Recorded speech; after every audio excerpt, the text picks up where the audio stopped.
Hallelujah, जोर से बोलो हालेलुया।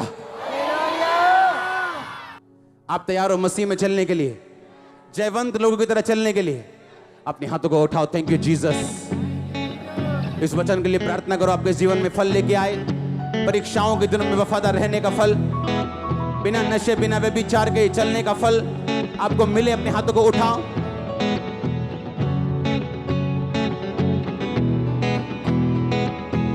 थैंक यू जीसस बोलते हुए ऊंची आवाज में।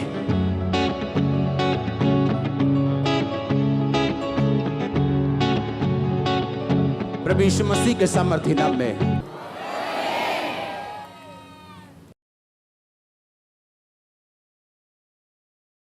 हालेलुया। आपका विश्वास हिलना नहीं चाहिए। कल मैं एक केस को सुन रहा था।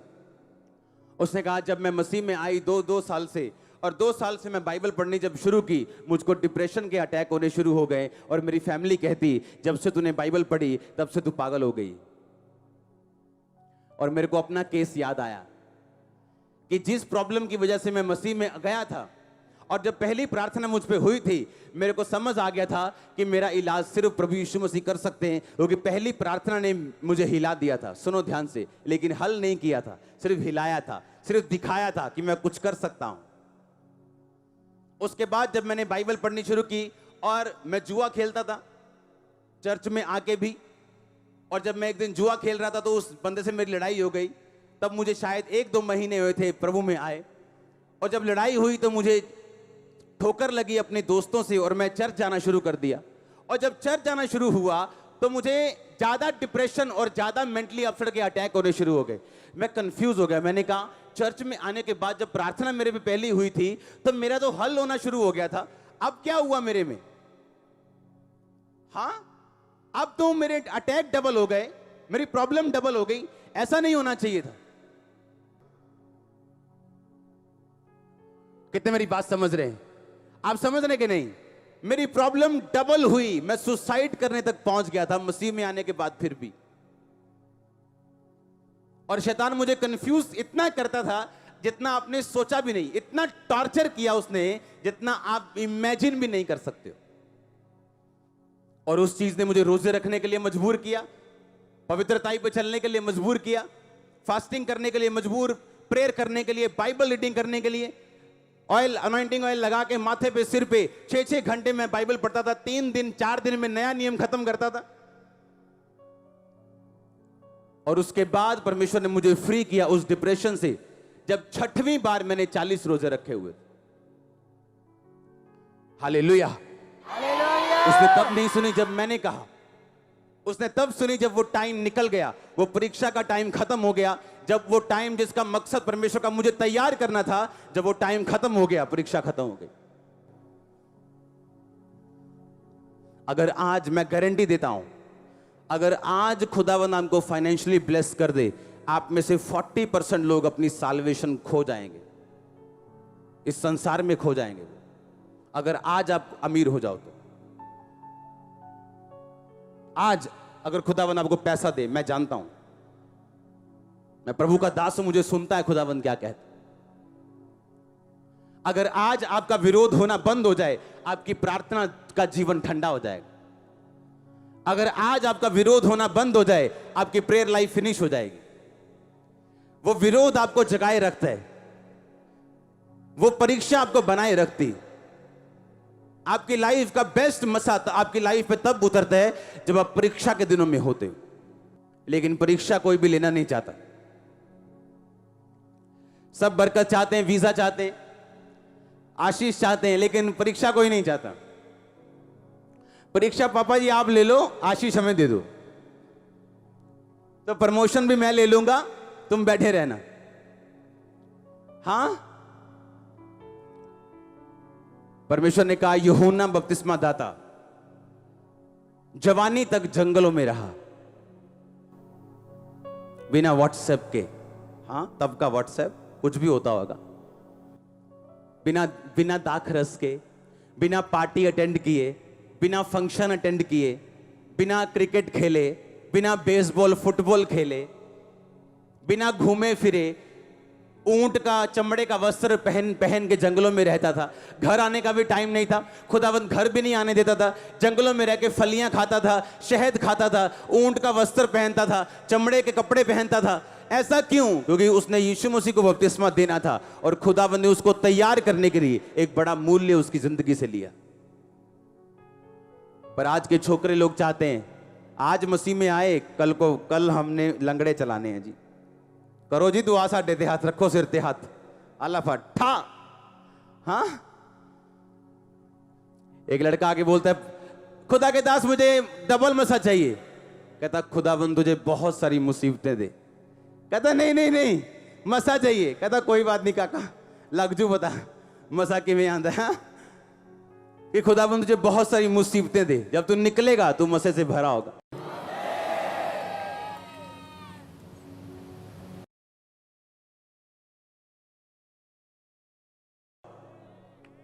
और अगर तू ना निकल पाया तो तू कहीं का नहीं होगा, ना घर का ना घाट का।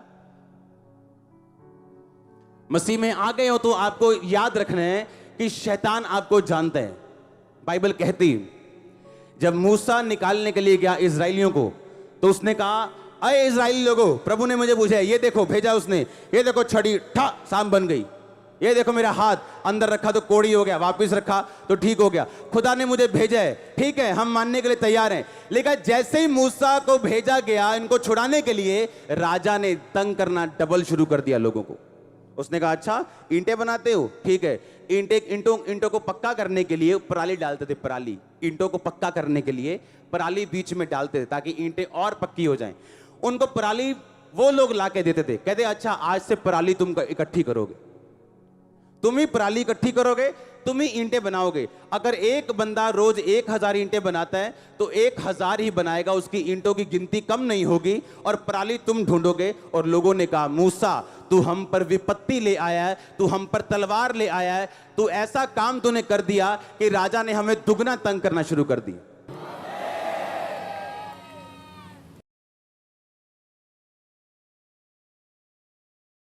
जब शैतान आपको छूटता हुआ देखता है, आपको अच्छी चर्च में जाता हुआ देखता है, अच्छे अगुए के पास देखते हैं, आपको बाइबल पढ़ते देखते हैं, आपको फास्टिंग करते देखते हैं, आपको पवित्रता में चलता हुआ देखते हैं, आपको दुगना तंग करने की कोशिश करते हैं।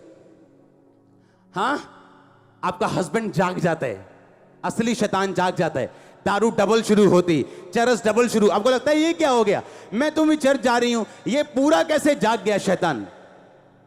आपको खड़े रहना, अगर भगाना चाहते हो परमानेंटली। अगर आप खड़े नहीं रहे हो, डर गए कि नहीं शैतान तो पूरा जाग गया, आप घर बैठ गए, वो शैतान चुप कर जाएगा पर उसके अंदर ही होगा सर सारी उम्र, और आपको थोड़ा थोड़ा तंग करता रहेगा और कभी जाएगा नहीं। लेकिन अगर आप अड़े रहे और खड़े रहे, वो डबल तंग करेगा पर आपकी लाइफ को वो छोड़ के जाएगा। जब वो जाएगा बोरिया बिस्तरा साथ लेके जाएगा, बीमारियां और श्राप और गरीबी साथ लेके जाएगा, जो चीजें वो पैदा करता है उन्हें साथ लेके जाएगा आपके घरों से और फैमिलियों से। और आमीन, जितना ऊंचा और लंबा ब्लेसिंग उतनी ऊंची और लंबी। हालेलुया। पर हमें डर लगता है, इसलिए बहुत सारे लोग बोलते हैं जब मैं चर्च में बढ़ना शुरू हुई, जब मैं प्रार्थना करना शुरू हुई तो मेरे घर में ये प्रॉब्लम शुरू हो गई। तो ये बड़ी अच्छी बात है आपके लिए, ये बड़ी गुड न्यूज है आपके लिए। इसका मतलब आप राइट प्लेस के ऊपर हो। इसका मतलब शैतान को आग जा रही, उसको तंगी हो रही, उसको डिस्कंफर्ट हो रहे, वो आपको डरा के चुप कराना चाहता है। तो परमेश्वर ने कहा डरना नहीं, चुप नहीं रहना। वो एक शॉट मारे, खींच के दूसरा मारना, वो भागेगा। आमीन, ऊंचा आशीष ऊंची। हालेलुया। तो आप तैयार हैं परीक्षाओं में से होकर गुजरने के लिए? उस परीक्षा में यीशु मसीह चुप कर जाएगा। वो टीचर जो पूरा साल आपको बच्चा बच्चा कह के पढ़ाता है, जब पेपर होता है वो आपकी ओर देखता तक नहीं। आप देखते हो जैसे चूचा नहीं देखता कुक्कड़ की तरफ, अपने पिता की तरफ, कि सारा मैनू माड़ा है दासी देना है, एक माड़ा है हिंट ही दे देन, और सारा दा अखा कटदा उन कि मेरे वाल देखना भी नहीं। हाँ, और चुप रहता है, वो समझाता नहीं। यीशु मसीह चुप रहता है परीक्षा के दिनों में। आप बोलते हैं, आप फास्टिंग करते हैं, आप रोजे रखते हैं, आप रोते हैं, वो चुप रहते हैं। और वो महीनों चुप रहता है, कई बार सालों चुप रहते हैं, क्योंकि उसके बोलने का अपना टाइम है। वो सड़क पे चलने वाला वो बंदा नहीं जो तोता रख के बैठे है कि आप तोते के मुंह में 10 रुपए डालोगे और तोता आपको काट देगा और आपकी मर्जी के हिसाब से बोलेगा। वो जीवित परमेश्वर है, तोता नहीं है। वो अपनी मर्जी के हिसाब से बोलेगा, और जब उसका दिल करेगा तब बोलेगा, और जब वो बोलेगा आप अपनी बेस्ट टेस्टिमनी में होंगे, आप अपनी बेस्ट गवाही में होंगे, आपकी फैमिली अपनी बेस्ट गवाही में होगी। आमीन। ऊंचा तो रिसीव करो यीशु मसीह के नाम में। हालेलुया। क्या उसके साथ चलने के लिए तैयार हो? खड़े रहने के लिए तैयार हो? यीशु मसीह में बने रहना, उसमें खड़े रहना। एक तरफ आपको एक्सपीरियंस होते हैं ग्लोरियस, एक तरफ आप खुदावंद की आत्मा को ग्रहण करते हैं, पवित्र आत्मा की सामर्थ को पाते हैं, चर्च में खुदावंद की हुजूरी को महसूस करते हैं, अपनी लाइफ में महसूस करते, जब प्रार्थना में बैठते तब भी करते हैं। लेकिन दूसरी तरफ परीक्षा होती जो आपको ये सोचने पे मजबूर करती कि क्या यीशु मसीह तेरी लाइफ में है? क्या यीशु मसीह जिंदा है? क्या सचमुच परमेश्वर होता है? और परमेश्वर देखता अब तुम क्या सोचोगे, तुम कहां जाओगे, क्या करोगे। हर चीज का जवाब आपके पास नहीं होगा, चाहे आप आत्मा से भरे हुए क्रिश्चियन क्यों नहीं। खुदावंद पहले दिन में आपको पूरा ब्लूप्रिंट नहीं देगा। आप बड़ी बिल्डिंग भी बनाएंगे ना, पहले दिन आर्किटेक्ट आपको कभी भी फुल ड्राइंग लॉन्च नहीं करेगा, वो आपको थोड़ी थोड़ी देगा, इस हिस्से की, इस हिस्से की, ये हिस्सा थोड़ी थोड़ी आपको देता जाएगा, आप करते जाएंगे। यीशु मसीह कभी फुल ड्राइंग आपको नहीं देता, वो थोड़ा थोड़ा आपको देता है, और थोड़ा थोड़ा दे के आपको परखता है कि आप इस थोड़े के साथ क्या करते हैं। अब आप खड़े रहे कि नहीं, अब खड़े रहे, अच्छा आगे क्या करते हैं। ब्लेसिंग मिली, अब क्या करते हैं। ब्लेसिंग नहीं मिली, अब क्या करते हैं। रोज़ों का उत्तर आया, अब क्या करते हैं। नहीं आया तब क्या करते हैं। वो पूरा देखते हैं, चेक करते हैं। उसने कहा तेरी परीक्षा करके मैं जान लूं तेरे दिल में क्या है। मैं तुझे शॉर्टकट में लेके जा सकता हूं। 11 दिन का रास्ता था, 11 दिन का, 40 साल लगे उन्हें। परमेश्वर ने कहा ऐसा ना हो तुम लड़ाई देखो और तुम वापिस मुड़ाओ। मैं आपको गारंटी देता हूं आप में से 40% से भी ज्यादा लोग होंगे, 40%, 40%। अगर आज आपकी प्रेयर रिक्वेस्ट आ जाए, आपकी साल्वेशन खत्म हो जाएगी, आप प्रभु से हट जाओगे।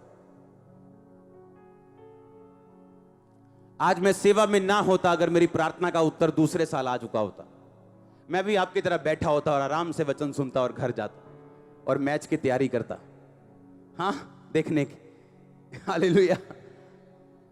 ये ड्यूटी इसलिए लगी क्योंकि परमेश्वर ने फोर्सफुली लगाई है। उसने इस तरह से तैयार किया है, जो मुझे पसंद नहीं था लेकिन उसको पसंद था, और आज मुझे भी पसंद है। हालेलुया। आप तैयार हैं चलने के लिए? क्योंकि परीक्षा कोई लेने के लिए तैयार नहीं। क्रिश्चियनिटी का ये वाला हिस्सा कोई लेने के लिए तैयार नहीं। गवाहियां सब चाहते हैं, प्रोफेसी चाहिए, हाँ चाहिए, हीलिंग चाहिए, लेकिन ये नहीं चाहिए।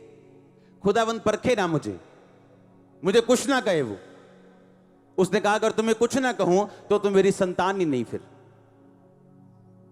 जिसे वो अधिक प्यार करता है उसे कोड़े लगाता है। हालेलुया। जोर से बोलो हालेलुया। अपने माथे को कड़क बनाओ, ढीठ कर लो शैतान के सामने इसे, उसे बता दो कुछ भी कर ले, मैं खड़ी हूं, मैं खड़ा हूं। यहोशू को कहा अगर तू बड़े बड़े काम देखना चाहता है, परीक्षाओं से निकलना चाहता है, तो माथा कड़क कर ले अपना। बी वेरी करेजियस, बहुत हियावबान, बहुत दृढ़ हो जा। बार बार खुदाबंद कह रहे उसे, बहुत हियावबान, बहुत दृढ़ हो जा। हालेलुया। बाइबल कहती जब वो मारा नाम स्थान में पहुंचे तो वहां पानी नहीं था। 3 दिन तक पानी नहीं मिला तो इजराइली लोग कुड़कुड़ाने लगे, ए हमें यहां पे क्यों ले आया तू, हमें यहां क्यों ले आया, यहां पानी नहीं है। और लिखा एक पौधा बतलाया गया परमेश्वर के दास को, जब वो पौधा डाला जमीन में पानी मीठा हुआ।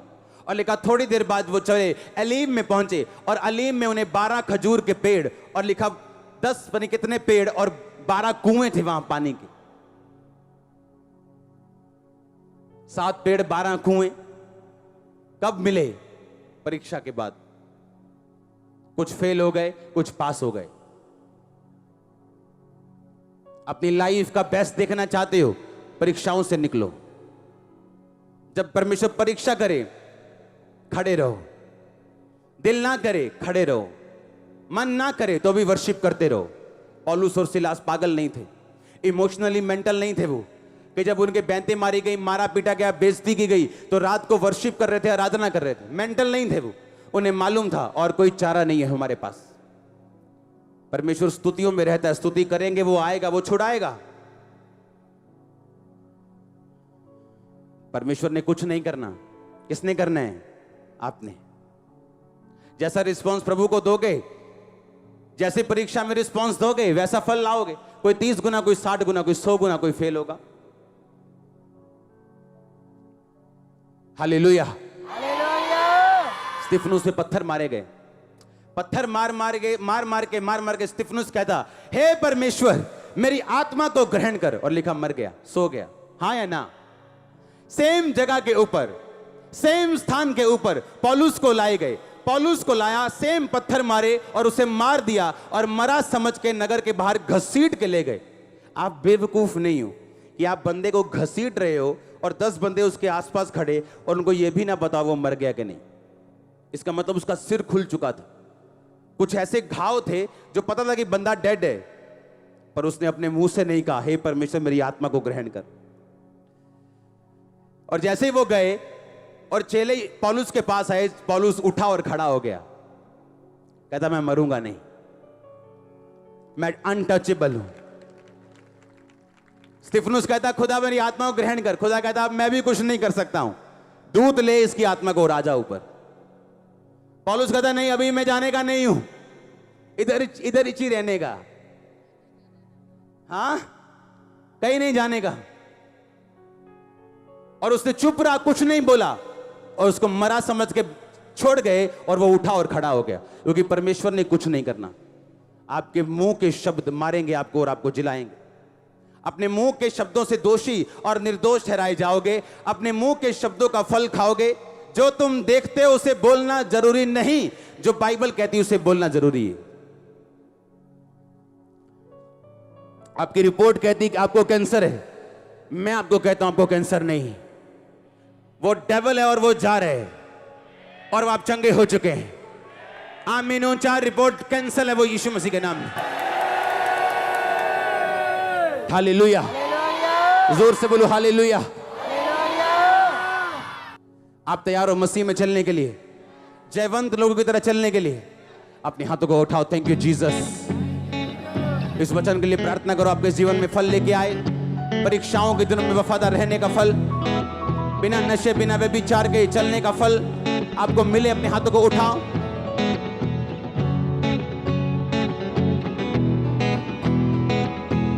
थैंक यू जीसस बोलते हुए ऊंची आवाज में। सबको जय मसीह की। मैं जतिन बब्बर और आप देख रहे हैं मसीह परिवार चैनल। जैसे कि आप सब जानते हैं कि मैं इस चैनल पे प्रभु के अलग अलग दासों की वीडियोस डालता हूं, तो अगर आपको हमारा चैनल अच्छा लगता है तो आप इस चैनल को ज़्यादा से ज़्यादा सब्सक्राइब जरूर करें, ताकि आप प्रभु के वचन को सुन सके। वीडियोस को ज़्यादा से ज़्यादा शेयर करें, ताकि जिन लोगों तक वचन नहीं पहुंचा उन तक भी वचन पहुंच सके। सबको जय मसीह की। एक बार मैं आपसे दोबारा कहूँगा कि इस चैनल को सब्सक्राइब जरूर करें और वीडियोस को ज़्यादा से ज़्यादा शेयर करें। जय मसीह की।